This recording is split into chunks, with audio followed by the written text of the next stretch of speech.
The most challenging notes to date are being written by the man who, with Barbara Stryand, kept a notebook every day before she accepted. James Brolin asked her to marry him 3 times. He recently informed the producers that at this time he is unable to offer anything. Following their 25th wedding anniversary last year, they are finally merging their disparate bank accounts as medical expenditures mount. The pair is dealing with their most significant issue. Hollywood insiders claim that Brolin declined a $2 million part in order to remain at home. Perhaps the saddest part of his narrative comes next. James Brolin was born Craig Kenneth Brderlin. On July 18, 1940, he was born in Los Angeles amid extreme heat. It was 103 Trenmark on the day he arrived. His father, Henry, a skilled craftsman, barely made it to the hospital. He arrived 12 minutes prior to Craig's birth. Henry governed his household with extreme strictness. Craig has had daily tasks and weekly conduct reviews since he was 4 years old. His mother, Heather, never disclosed to Craig that she had previously been an extra in a film. She did not want him to become distracted from his studies. Craig's severe asthma contributed to his introverted nature as a child. At the age of 7, he spent 45 days in the hospital. He was intelligent, though. He disassembled and reassembled his father's watch when he was 9 years old. No one could have predicted how much he would admire James Dean, despite the fact that his teachers were aware of his aptitude for mechanics. When Craig was 15, he saw East of Eden, and it completely transformed his life. For 6 months, he made the 17-mile journey to Griffith Park on his bike every Saturday. When he was alone, he mimicked Dean's face, his voice, and his gait. He concealed 73 copies of news articles regarding James Dean in his room behind a painting. He saved almost $200 by delivering papers to customers, and he used that money to purchase an 8mm camera. He recorded 24 quiet reenactments with local children. After Dean perished in a vehicle accident, Craig was silent for 11 days. His acting instructor discovered one of his short films and, without telling him, sent it to UCLA. It received an honorary mention from Nicholas Ray, who directed Dean in Rebel Without a Cause. After that, Craig would puke up before every interview because he was so shy. However, it put an end to his aspirations of becoming an actor. In 1960, he was ordered to change his name. According to the studio, Brolin sounded German. People were significantly more likely to remember short names with hard consonants according to statistics. Craig had no desire to go. In 7 meetings, he resisted it, but the business prevailed. They gave him James because he was obsessed with James Dean. His father didn't speak to him for over a year. To try to explain, his mother forwarded his updated photo to family members. After 214 nights of not being able to sleep without medication, they told James that he was acting too much like Dean. That was their desire. In 1966, Brolin had brief roles in the Batman television series. He started out as a bank employee. He gained more time on TV because he liked the way he dropped the money bags. Months later, a different director, unaware that he had previously been on the show, cast him as the Eraser. He shattered 3 ribs while performing his own feats. He was then selected for a 3rd role by Adam West. Nobody on the set was aware that he had already been cast twice. He was sleeping in a 1958 Chevy at the time and had nowhere to live. He showered at the gym at Fox Studios. In 1967, everything fell apart. He appeared in The Cape Town Affair, a film he predicted would fail. He made notes regarding the problematic narrative and cultural issues. Nobody paid attention. While he and his mother were in the hospital, the movie tanked, and he was sacked. To make matters worse, Fox ordered him to refund $1,100 in salary. For 18 months, he had no money. He couldn't get a job. Because he was a mechanic for them, most in Van Nuys were unaware that he had formerly been a rising star. Then destiny took control. The manager at Universal was impressed by the manner Brolin fixed his automobile when he brought it in for repair. After taking the screen exam, Brolin's life was transformed by the part that Dr. Stephen Kiley spoke about Marcus Welby, MD. From 1969 to 1976, the show was available for viewing. Brolin portrayed a youthful physician who rode a motorcycle and collaborated with an elderly companion. The show was well received by many. In 1970, he took home 2 Golden Globes and an Emmy. The ABC broadcast was viewed by a large audience. It included serious health issues like depression, cancer, and Alzheimer's. Following a program regarding homosexuality, there were protests, but Brolin remained committed to his mission of presenting significant tales. He portrayed a stranger in the 1972 film Skyjacked. He portrayed a furious Vietnam veteran who commandeers an aircraft. He co-starred with Charlton Heston in a film, Brolin made the figure appear real, and the film was both thrilling and frightening.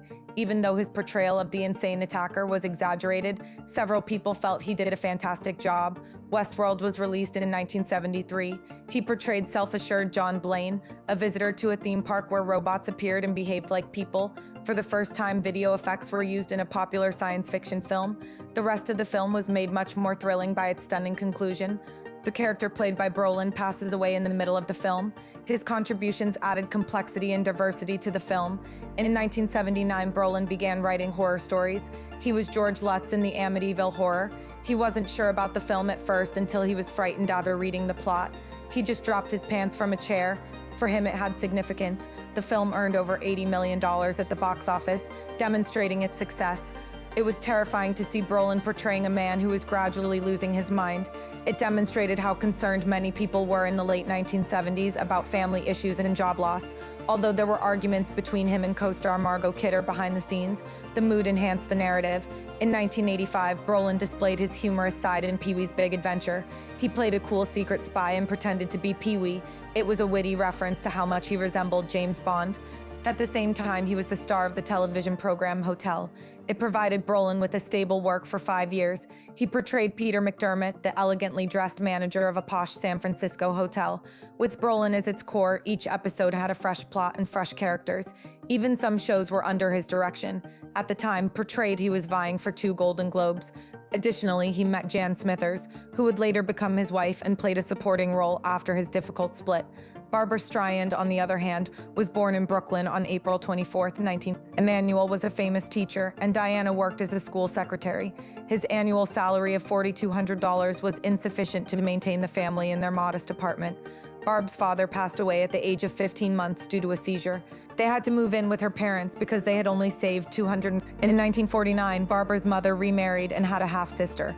Later, Barbara discovered a message from her father in her birth book. "I have a feeling this one is going to be special." However, things did not improve. Roan once threatened to shatter her heart and was icy. In 1958, at the age of 16, she moved out. She has nowhere to go and no money. For a year and a half, she lived in various locations, including old cots, chairs from friends, and even summer fire escapes. 12 records, 2 pairs of shoes, and 3 outfits were all in her single suitcase. It had tape holding it together. Even in those days, she continued to attend school every day. She learned in coffee shops and libraries while working part-time for 75 cents an hour. She only earned $17 per week. In order to prolong it, she visited her mother twice a week right before dinner, allowing her to eat without claiming to be homeless. In addition to fixing the garment herself, she dyed it a new color using extra costume materials. For 3 years, she wore the same coat. In 1960, Barbara was earning little more than $46 a week working as an usher at a theater. She has seen almost 100 performances of The Sound of Music. She sang in the theater by herself before work to improve her health, and she knew every line by heart. After hearing her sing one evening, a stage manager assumed she was a stand-in. They wanted to know who she was.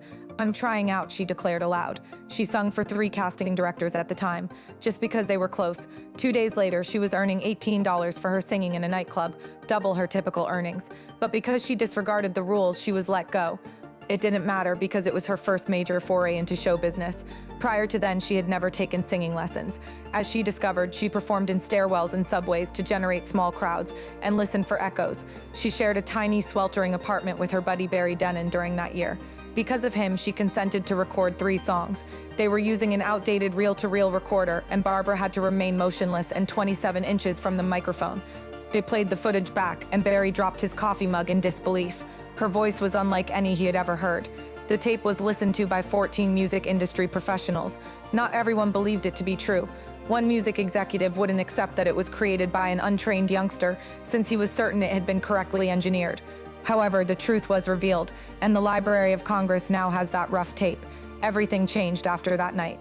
September 1960 was the month.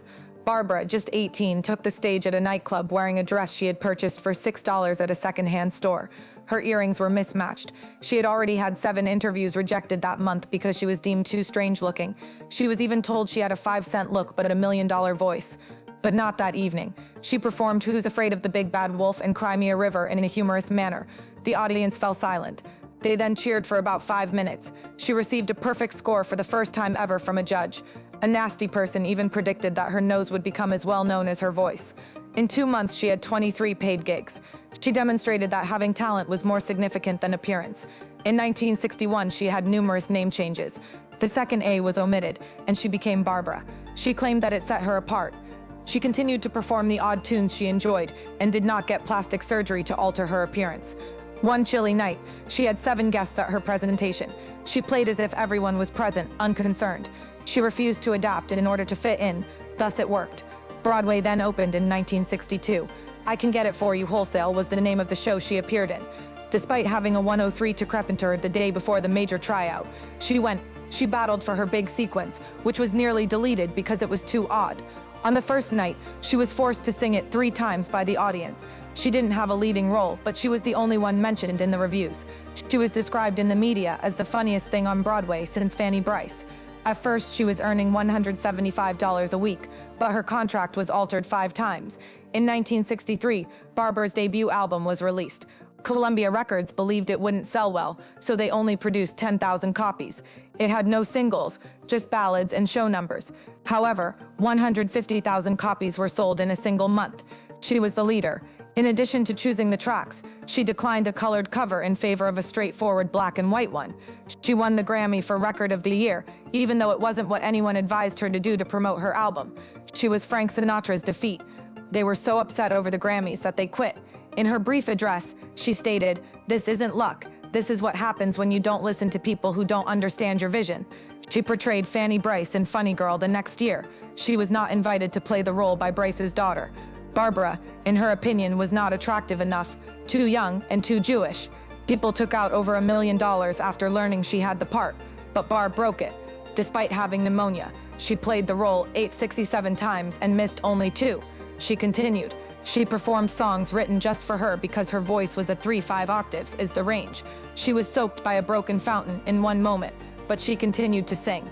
He included it in the concert since he enjoyed it so much. By the end, tickets were being sold illegally for £150, a substantial sum at the time, despite the fact that people were unhappy when the performance moved to London. In 1965, she signed a TV contract with CBS, over $5 million for 10 shows. The agreement gave her complete authority, despite the fact that she was barely 23. No changes could be made by CBS without her consent. She was unable to have commercials throughout her performances. Her debut show, My Name is Barbara, broke all the rules. She sang alone in the dark to start the performance. Though 71% of those watching TV that evening were paying attention, the folks in power were terrified. She won 5 Emmys. She even created her own cuts for the show. The director later claimed that he had just followed her instructions. In 1968, she made her impact on film history by leaving Broadway to go to the movies. The role that made her famous on Broadway was that of Fanny Brice in Funny Girl. The film was the biggest hit of the year and the highest-grossing film in the United States. Barbara received the Academy Award for Best Actress because of how well she played the part. It was her very first film.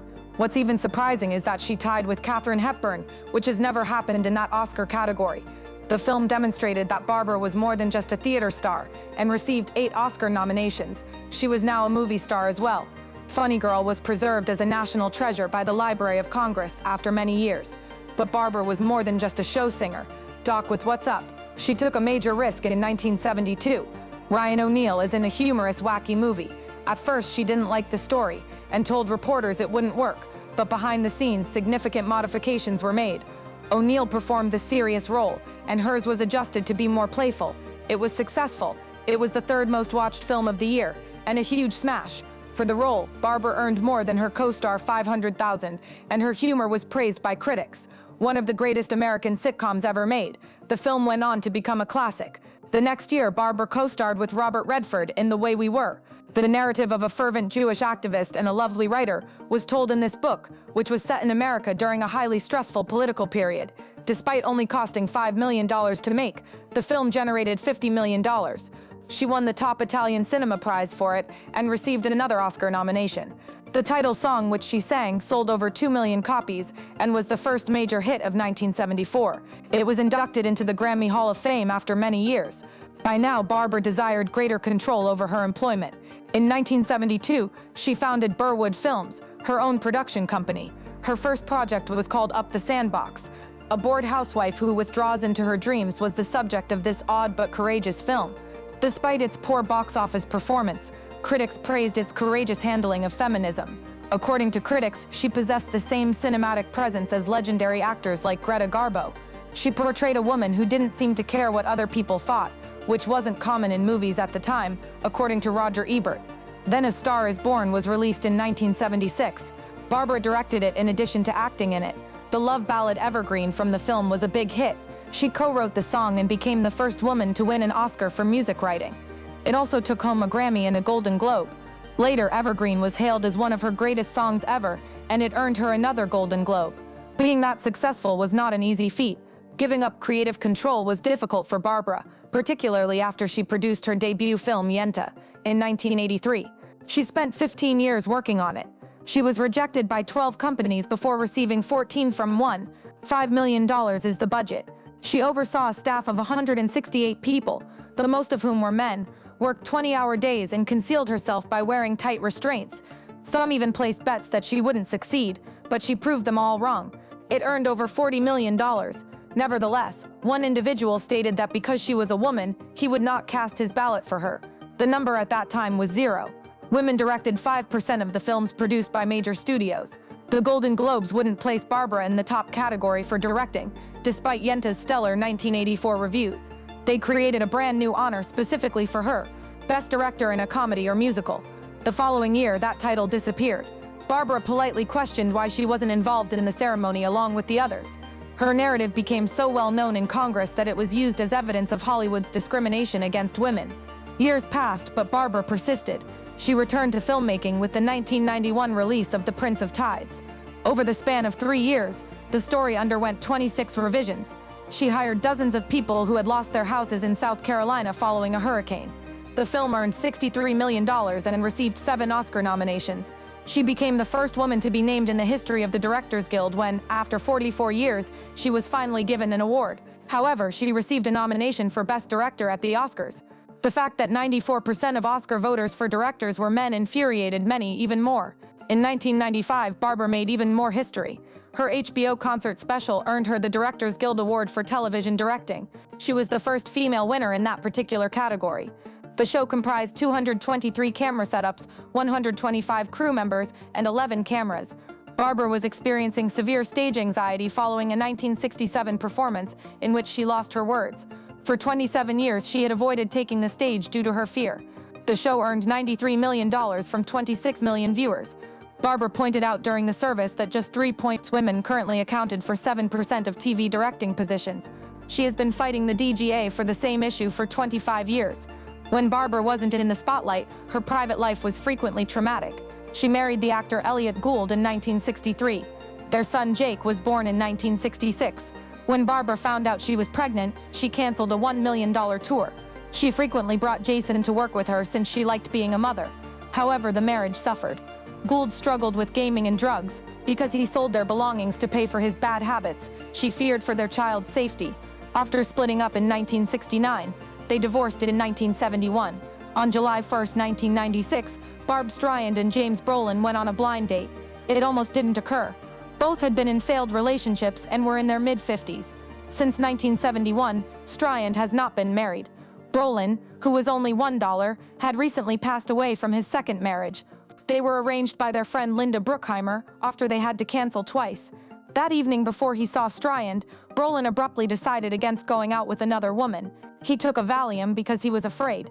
Stryand assumed the man with the beard would be tough, but for some reason he was clean-shaven. In the end, they spoke for 6 hours. Later on, they discovered that they were only 3 years old. They are separated by 44 miles in Los Angeles. "Who messed up your hair?" Stryand inquired as soon as she saw him, not intending to be cruel, but it really upset Brolin. His ex-wife had never complimented him on his appearance in 11 years. He remembered one item that was mentioned. He nearly went, but he stayed because of something in her eyes. That night ended at 3:27 a.m. when she requested a lock of his hair. She held on to it. Together with a handwritten letter, they now have it framed in their house. After just 17 minutes of meeting him, she later stated that she sensed he was different from the 28 blind dates she had gone on in the previous 3 years. Brolin made 10 attempts to propose to her. They met in a hot air balloon above Napa Valley, 87 days prior to the first one. He gave her a score of 3, a 9-carat diamond worth $250,000. "No," she said. She had a 2-year rule following a terrible breakup with her former fiancé. The second one was created on New Year's Eve 1997 in New York. He played her favorite song from her youth while kneeling in front of her 14 pals. She said no once more. The third time it worked. It took place during a party at her Malibu house on March 15, 1998. This time he sent her a 24-page letter that contained 98 arguments in favor of their relationship. She was secretly engaged to another man when they first met. He was unaware of this, and she finally revealed it to him in her memoir years later. She ended their relationship after their 5th date. They were married on July 1, 1998, 2 years after their first date. The cost of the wedding was $1,000. It took place at Stryand's house in Malibu. There were NDAs with $250,000 fines for violating them, a no-fly zone, and 37 guards. At 8:47 p.m., things started to move. The precise time of their first encounter. White orchids and roses totaling 1,500 were imported from 4 separate nations. Guests included Marlon Brando, the Clintons, Oprah Winfrey, and Tom Hanks. Stryand was dressed in a 27-foot-long train dress. Brolin sported a diamond-ringed Armani suit for the occasion. At 11:43 p.m., Brolin spoke at the party, and a children's band from her organization sang a song she wrote specifically for the occasion, "I've Finally Found You." It contained 273 words. Stryand had a frame made for it. For 27 years, he struggled to fall asleep, saying, "Every night is a new adventure. Sleeping is a waste of time. I can't wait to see her again in the morning." She assisted in his recovery. They had spent 642 nights together prior to the wedding. In bed, they read poetry, solved crossword puzzles, and reminisced about the past. They kept it to themselves. Brolin also performed a tune he had secretly learnt on the piano that evening. As a joke with his pals, he spelled Barbara's name incorrectly, even though it was called Barbara's Lullaby. John Travolta later said that Brolin had kept a journal in which he recorded each day they were together. On their 25th wedding anniversary, he planned to present it to her. They accomplished that in 2023. From the start of their marriage, their financial accounts were separate. Split was the term for it. Brolin came up with the notion after losing $3 million in his second split. They even divide the cost of dinner every Tuesday, he claimed. Given that Brolin had $60 million and Stryand had $400 million, this kept things equitable. They had $800,000 for the house in a single account. In a 2023 interview, Brolin stated that this agreement prevented them from fighting about money, which in Hollywood may lead to divorce. Their bond grew even closer during the COVID-19 lockdown. After a breakup, many people fell in love again. They spent 425 consecutive nights together. It was 6:45 a.m. when they awoke, contemplated, and prepared meals. For every year they may have been married, there was a puzzle. Twice they dressed up and acted out scenes from Bridgerton and The Crown. During the lockdown, they even kept a 278-page log, which Brolin claimed may become a memoir. Their Swedish mattress, which cost $35,000, became their home. It was called The Office. It featured areas to store papers, pillows that could be used as laptop stands, and in various support settings for each person. They made important decisions regarding their careers from that bed. Lying there, Stryand composed songs for her 2018 album. They spent 4 to 6 hours each day sleeping on that mattress. The cost of sealing their bedroom was $175,000. Brolin claimed that the majority of their best ideas originated in the peaceful setting. When they quarreled, they took walks.